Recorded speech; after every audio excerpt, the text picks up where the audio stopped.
Tonight, our ABC 7 team is looking inside the crime of sex trafficking and sharing stories of survival. Authorities are working side by side with advocates trying to stop the cycle of the sex trafficking trade. Investigative reporter Chuck Gowdy here with the story tonight.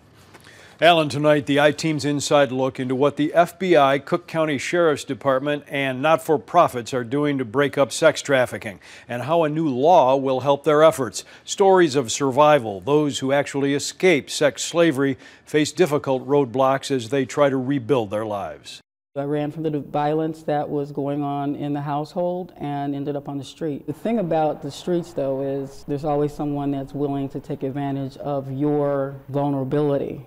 Marion Hatcher says she was addicted to crack cocaine and trafficked by two different men. Fortunately for me, I was rescued by angels with handcuffs. I was provided the opportunity to serve out my sentence in jail-based treatment with women's justice. After she was released, Hatcher volunteered at the jail. Then, in May of 2008, I was hired as a full-fledged sheriff's office employee. Now I'm senior project manager. Hatcher is part of a team that works with advocacy groups, along with dozens of federal and local law enforcement agencies. The primary goal that we have is to provide victim-centered services to exploited women. He moved me away from everyone I knew. Jenny, as she would like to be known for our story, was married to her trafficker. He had set fire to my birth certificate, my social security card, my marriage license, cut up my ID, and told me, "You're nobody now. And if you try to leave me, I will have your children killed." Jenny escaped and eventually was introduced to the organization Salt and Light. Every day that I wake up, I thank God that I'm no longer contemplating suicide. I thank God that I'm not a prisoner in my own world.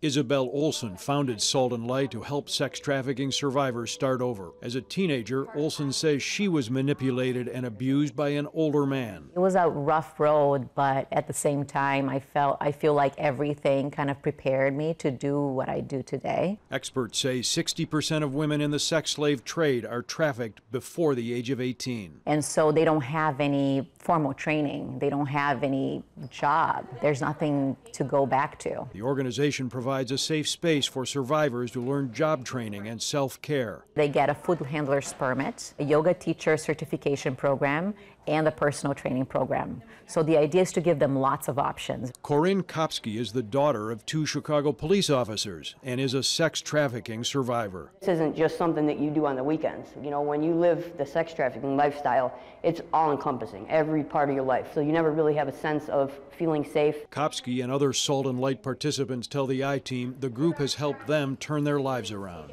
If I can't be bought or sold anymore, I know that I'm better than what I thought I was. And I know that I have opportunities now. In 2016, Desiree Robinson was brutally murdered in Markham by her sex buyer. Her mother was at the White House last month when President Trump signed a law aimed at curbing sex trafficking. That's how I get through the day, is knowing that her legacy, her story could help somebody else not fall to exploitation. This new legislation will make it easier for law enforcement and victims to take legal action against websites that host ads for prostitution. It's a huge deal, a great beginning. Some people will be held accountable that were previously not. We have about 600 active pending adult human trafficking cases nationwide. Special Agent Ashley Kisler investigates trafficking cases for the FBI. Despite recent law enforcement victories online, Kisler says traffickers will figure out other ways to advertise. It's a very fluid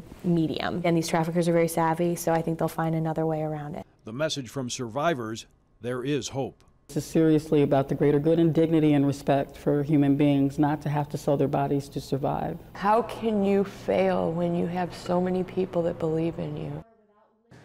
If you have concerns about this subject, the I-Team has a list of resources on our ABC 7 Chicago website and news app. For all of the women you heard from tonight, these were sensitive and difficult stories to share. We first connected with survivors last year, and only recently did they feel comfortable telling us their stories. Profiles encourage. I appreciate it.